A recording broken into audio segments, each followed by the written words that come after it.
Usia putra bungsu Presiden Jokowi, Kaisang Pangarep, kembali menjadi sorotan. Kali ini giliran Partai Kebangkitan Bangsa atau PKB yang menyebut Kaisang belum cukup umur. PKB pun pastikan tetap mendukung Anies dalam pilkada mendatang. Kita pertimbangkan untuk bisa duduk bersama setelah lihat konstelasi yang lain, sebab konstelasi yang lain belum muncul. Nunggu dari hanya Pak Anies, di DKI ini hanya Mas Anies, nggak ada yang lain. Bahkan anak presiden, Gus. Belum cukup umur. Ketua Umum PSI Kaisang Pangarep pun langsung menjawab tudingan ini.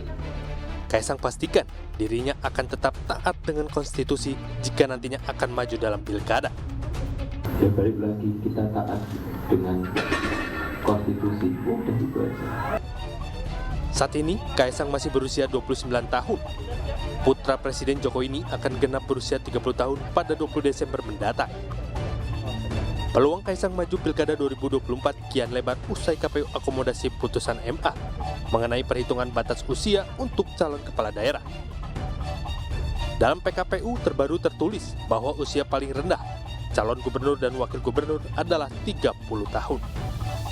Tim Liputan Ainus melaporkan.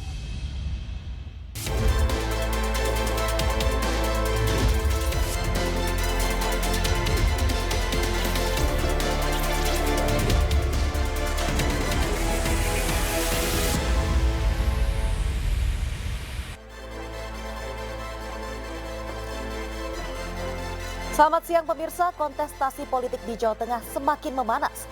Irjen Ahmad Lutfi yang juga kandidat kuat Gubernur Jateng dimutasi, padahal Ahmad Lutfi adalah lawan kuat Kaisang Pangarep. Dan selain informasi tadi, kami juga akan hadirkan beragam informasi terkini seputar pemilihan kepala daerah serentak. Sebagai panduan Anda dalam menentukan pilihan bersama saya, Aulia Wardani, inilah Kawal Pilkada. Kami sampaikan, Anda tentukan.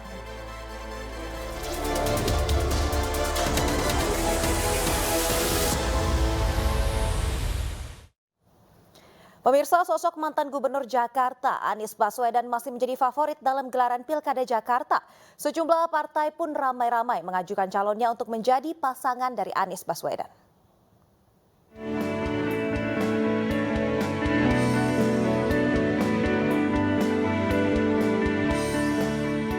Partai Amanat Nasional atau PAN yang tergabung dalam Koalisi Indonesia Maju membuka pintu untuk mengusung Anies.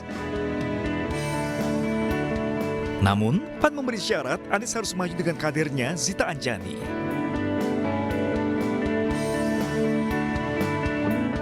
Zita Anjani adalah putri dari Ketua Umum PAN Zulkifli Hasan. Saat ini Zita menjabat sebagai Wakil Ketua DPRD DKI Jakarta. Anies pun menyambut baik dukungan PAN. Meski belum memastikan siapa calon wakil gubernur yang akan menemaninya, namun Anies pastikan pasangannya nanti adalah yang terbaik. Saya terima kasih kepada PAN, Pak Zulkifli Hasan atas kepercayaannya. Karena ketika itu disampaikan, kan berarti beliau memberikan kepercayaan, mempercayai untuk bersama-sama memajukan Jakarta lewat pilkada. Jadi itu sebuah amanat yang saya sangat syukuri, hormati. Dan terkait dengan pasangan, itu semua tentu kita akan bahas bersama-sama. Tidak hanya PAN, PKS juga memberi syarat atas dukungannya untuk Anies Baswedan. PKS mengajukan kadernya Sohibul Imam untuk maju menemani Anies dalam pilkada mendatang. Selain PKS, saat ini Anies telah mengantongi dukungan dari Nasdem. Sementara PDI Perjuangan masih belum memberikan keputusan. Namun PDIP tidak menutup kemungkinan untuk mendukung Anies. Sedangkan untuk Jakarta juga masih berproses ya untuk berkomunikasi dengan partai-partai yang ada di Jakarta yang mana sudah mulai agak mengkerucut dan kita sudah tahu bahwa PKS ya sudah merekomendasikan pasangan Mas Anies dan Mas Sohibul, dan itu harus kita hargai ya, kita hormati di dalam proses demokrasi kita. Dukungan dari PKS dan Nasdem telah cukup untuk mengusung Anies dalam Pilgub Jakarta mendatang. Total kursi DPRD yang diperoleh Anies saat ini telah mencapai 28 kursi. Sementara batas minimal pengajuan calon adalah 22 kursi. Tim Liputan iNews melaporkan. Meski Anies Baswedan menjadi calon terkuat di Pilkada Jakarta, namun sejumlah tokoh diprediksi bisa menyaingi Anies di Jakarta. Bahkan salah satunya bisa memberikan kejutan di gelaran Pilgub Jakarta.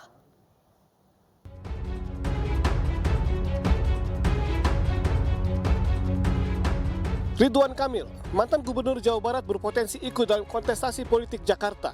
Meski dalam survei sebelumnya, Kang Emil meraih suara di bawah Anies dan Ahok. Namun tidak menutup peluangnya untuk maju. Bahkan Ridwan Kamil bisa menjadi kuda hitam dalam Pilkada Jakarta mendatang. Tetapi bukan berarti dia kartu mati di Jakarta. Karena kemampuan Ridwan Kamil untuk menarik pendukung yang lain itu lebih kuat. Contoh yang paling jelas tadi, kalau Ahok tidak maju, itu Ridwan Kamil langsung dapat durian runtuh. Selisih dengan Anies jadi makin menipis. Sementara Anies Baswedan masih menjadi sosok terkuat di Pilkada Jakarta. Saat ini Anies Baswedan telah mendapatkan dukungan dari Partai Nasdem dan PKS di Pilgub Jakarta. Bersatunya PKS dan Nasdem membuat Anies bisa maju dalam Pilkada Jakarta mendatang. Total kursi yang diperoleh Anies saat ini mencapai 28 kursi. Saat ini PKS masih mengunci Anies untuk maju bersama dengan kadernya Sohibul Iman. Semuanya didialogkan, semuanya dibicarakan dengan baik-baik, dan niat kita sama. Niat kita adalah untuk warga Jakarta bisa bahagia. Jadi fokus yang selalu saya tekankan adalah ini tentang warga yang mendapatkan rasa keadilan, mendapatkan kesempatan untuk sejahtera, mendapatkan kesempatan untuk bahagia. Sementara itu, Partai Demokrasi Indonesia Perjuangan belum memberikan keputusan calon yang akan diusungnya dalam Pilgub Jakarta. Namun PDIP telah mempersiapkan kadernya. Nama Ahok, ya sekarang beliau kan menjadi ketua DPP bidang perekonomian. Sehingga dari pengalamannya sebagai gubernur, wakil gubernur, tentu saja diperlukan ya untuk mendidik kader-kader partai. Apakah Pak Ahok mau dicalonkan sebagai calon gubernur di DKI atau daerah lain, nanti Ibu Mega yang akan mengambil keputusan. Saat ini PDI Perjuangan hanya memiliki 15 kursi. Jumlah ini berada di bawah syarat majunya calon gubernur Jakarta, yaitu 22 kursi. PDI Perjuangan pun harus berkoalisi untuk mengajukan calonnya sendiri. Sementara Koalisi Indonesia Maju hingga kini belum memutuskan calonnya. Tim Liputan iNews melaporkan. Pemirsa, Partai Perindo akan menggelar musyawarah kerja nasional pada 29 hingga 31 Juli mendatang.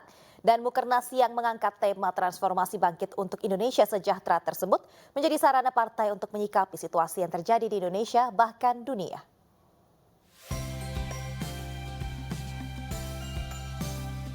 Jelang pilkada serentak dan juga pelantikan anggota Dewan, Partai Perindo akan menggelar musyawarah kerja nasional di Jakarta. Mukernas yang dihadiri seluruh pengurus hingga anggota Dewan terpilih menjadi sarana partai untuk menyikapi situasi yang terjadi di Indonesia. Meraih 380 kursi di legislatif, Partai Perindo dinilai memiliki peran signifikan untuk menjawab tantangan bangsa ke depan. Dan kami juga mengangkat tema bangkit untuk Indonesia sejahtera ini adalah upaya kami melihat bahwa Partai Perindo ini masih besar. Sebagai partai yang mungkin belum masuk ke dalam Senayan, kami memiliki 381 kursi di beberapa daerah di Indonesia yang artinya ini cukup signifikan. Dalam Mukernas juga akan diberikan rekomendasi kepada 100 bakal calon kepala daerah yang akan berjuang membangun daerahnya masing-masing. Tim Liputan iNews melaporkan.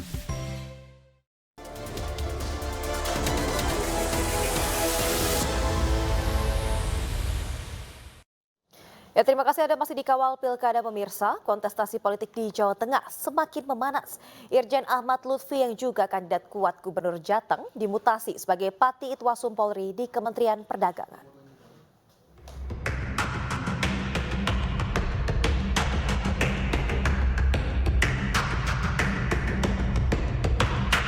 Kapolri Jenderal Listio Sigit Prabowo memutasi sejumlah Kapolda termasuk Kapolda Jawa Tengah Irjen Ahmad Lutfi yang digadang-gadang maju dalam Pilkada 2024. Ahmad Lutfi dimutasi ke Pati Itwasum dalam rangka penugasan di luar struktur di Kementerian Perdagangan. Mutasi ini seolah mengonfirmasi kabar majunya Ahmad Lutfi di pemilihan Gubernur Jawa Tengah. Namun saat ditemui Kamis lalu, Ahmad Lutfi mengaku belum mendapat kepastian terkait keikutsertaannya dalam pilkada. Masalah dukungan kan siapapun boleh, dari partai, dari relawan dan lain sebagainya. Tapi kan secara resmi kita kan belum. Tapi prinsip ini semuanya kita hargai bahwa inilah dinamika masyarakat yang perlu ada ya. Nanti kalau secara resmi nanti akan kita sampaikan pada saat saya nanti sudah resmi untuk mencalonkan selama ini kan. Terima kasih. Ya, kita mengucapkan terima kasih bahwa itu kan suatu spirit ya yang kita bisa jalan nanti. Tapi sekarang kan Sebelumnya, Partai Gerindra sudah mengeluarkan keputusan untuk mendukung Ahmad Lutfi pada Pilkada Jawa Tengah 2024. Sementara Partai Golkar juga berencana mengusung Ahmad Lutfi usai ia pensiun. Keputusan ini tentu saja setelah kita berkoordinasi dengan partai-partai yang tergabung dalam Koalisi Indonesia Maju, dan akhirnya kita memutuskan ke Haji Ahmad Lutfi. Sementara Ketua Umum PSI Kaisang Pangarep yang diprediksi maju Pilgub Jawa Tengah malah menyatakan dukungannya kepada Ahmad Lutfi. Kaisang pun meminta seluruh kader PSI dan Projo untuk memenangkan Ahmad Lutfi. Tahun-tahun menjadi Wakapolda, Kapolda juga, Kapolres Solo juga pernah. Kurang apa beliau ini sudah berpengalaman sekali di Jawa Tengah. Jadi saya rasa beliau layak untuk memimpin Jawa Tengah berikutnya. Dan untuk teman-teman alap-alap Jokowi, ini khususnya di Jawa Tengah, saya minta tolong sekali untuk bisa mendukung Bapak Ahmad Lutfi menjadi gubernur kita selanjutnya. Selain Ahmad Lutfi, Andika Perkasa juga diprediksi maju dalam Pilkada Jawa Tengah. Namun hingga kini PDI Perjuangan belum memberikan kepastian. Belum sih, belum tahu. Nanti akan ditegaskan kemana, termasuk beliau sendiri. Kader pasti siap, tapi kita masih sedang mengkalkulasi. Kan dinamika politiknya sangat dinamis. Tidak hanya PDIP, PKB juga tegaskan akan ajukan calonnya sendiri dalam Pilkada Jawa Tengah, yaitu Muhammad Yusuf Hudlori atau Gus Yusuf. Saat ini, PDI Perjuangan dan PKB memiliki cukup suara untuk mengajukan calonnya sendiri dalam Pilkada Jawa Tengah mendatang. PDIP memiliki kursi terbanyak dengan 33 kursi. Tim Liputan, iNews melaporkan. Lawan terkuat Kaisang dimutasi dari jabatannya sebagai Kapolda Jawa Tengah. Dan sejauh mana pengaruhnya terhadap kontestasi politik di Jawa Tengah? Berikut pemirsa kami hadirkan sejumlah survei Pilkada Jawa Tengah. Ya pemirsa, dalam survei terbaru yang dilakukan LSI, bukan Kaisang Pangarep yang memimpin survei. Namun seperti bisa kita lihat bersama-sama, ada Andika Perkasa memimpin survei dengan 34,7%. Mantan Panglima TNI ini memimpin, sedangkan untuk Kaisang ini tertinggal jauh dari Andika Perkasa dengan poin 18,3%. Sementara ada Kapolda Jawa Tengah, ada Irjen Pol Ahmad Lutfi di 13,1%. Ya pemirsa, berbeda dengan survei sebelumnya, di mana Kaisang Pangarep ini menduduki peringkat pertama dengan 15,9%. Ini untuk survei pertama Irjen Pol Ahmad Lutfi di 12,9%. Sementara nama mantan Panglima TNI Andika Perkasa ini tidak berada di 4 besar. Justru ini ada beberapa nama, yaitu Abdul Wahid di 7,8% dan juga Raffi Ahmad di 6,8%. Sementara pemirsa, untuk pasangan bakal calon gubernur dan juga calon wakil gubernur di Jawa Tengah, ini adalah nama pasangan-pasangan, yaitu pertama ada Andika Perkasa dan juga Wicaksono masih memimpin di 39,7%. Diikuti oleh pasangan Kaisang Pangarep dan juga Gus Yusuf, ini di 28,3%, dan yang terakhir ada Ahmad Lutfi dan juga Taj Yassin di poin 16,2%.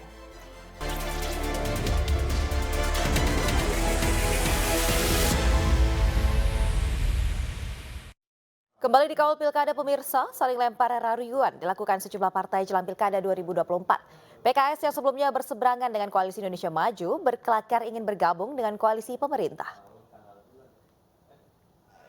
Dapat presiden terpilih, nah itu dari Partai Gerindra. Maka berikanlah untuk DKI, untuk PKS, Pak. Rayuan ini dilontarkan oleh PKS dalam acara Mukernas PKB. PKS juga memberi kode untuk diajak bergabung dengan koalisi pemerintah. Oleh karena itu, saya kira untuk Pak Dasko khususnya dan Gerindra, ajak-ajaklah PKS.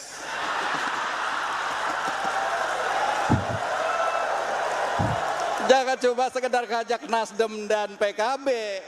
PKS ditinggalkan sendirian. Makanya nih Bang Surya, Gus Ami ini juga rupanya takut. Makanya tempat duduk saya dipisahkan sebelah sana. Kode dari PKS ini langsung disambut oleh PKB. Terima kasih atas ajakan Pak Dasko. Semua siap bersama-sama Pak Dasko dan Pak Prabowo di masa yang akan datang. PKS don't worry. Saya juga ikut mendaftarkan. Ajak juga PKS Pak Dasko untuk bareng-bareng. Dan semua kekuatan bangsa untuk bersama-sama menata Indonesia yang sedang di persimpangan jalan. Sebelumnya Partai Gerindra juga merayu PKB untuk bergabung di pemerintahan. Yang saya hormati bahwa bangsa Indonesia itu membutuhkan kita. Oleh karena itu, ke depan PKB, Gerindra, semua partai harus bersama-sama. Dan karena tadi sudah dibilang bahwa kita adalah cinta lama, kami tunggu PKB untuk masuk dalam pemerintahan bersama dengan kami.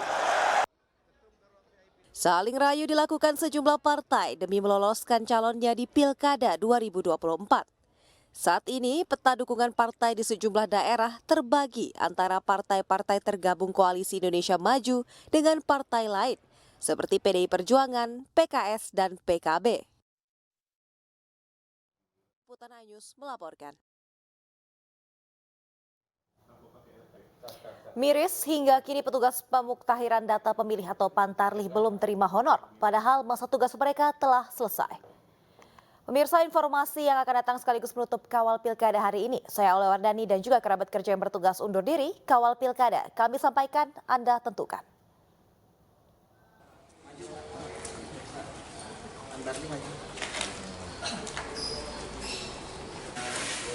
Sebanyak 2.800 petugas pemuktahiran data pemilih atau Pantarlih kecewa karena honor mereka saat melakukan proses pencocokan dan penelitian atau coklit belum dibayar oleh KPU Bangkalan. Diketahui masa tugas petugas Pantarlih berlangsung selama 1 bulan. Mereka melakukan proses coklit dengan mendatangi satu persatu rumah warga yang menjadi tanggung jawab di wilayah mereka masing-masing. Status petugas Pantarlih di Desa Kelayan, Kecamatan Socah, Kabupaten Bangkalan sendiri resmi dibubarkan oleh KPU Bangkalan pada tanggal 24 Juli 2024. Namun hingga hampir 1 minggu usai pembubaran, honor atau bayaran mereka sebesar Rp1 juta per orang belum juga dibayarkan. Mereka pun sudah berusaha menanyakan hal ini, namun ternyata belum ada jawaban atau kepastian, baik dari Panitia Pemungutan Kecamatan atau PPK maupun dari pihak KPU Bangkalan sendiri. Tak hanya honor untuk petugas Pantarlih, namun honor anggota PPS pun belum juga dibayar selama 1 bulan terakhir. Saat berusaha dikonfirmasi terkait hal ini, Ketua KPU Bangkalan Emil Abbas tak memberi respon sama sekali. Namun setelah pembubaran, sudah hampir 1 minggu ini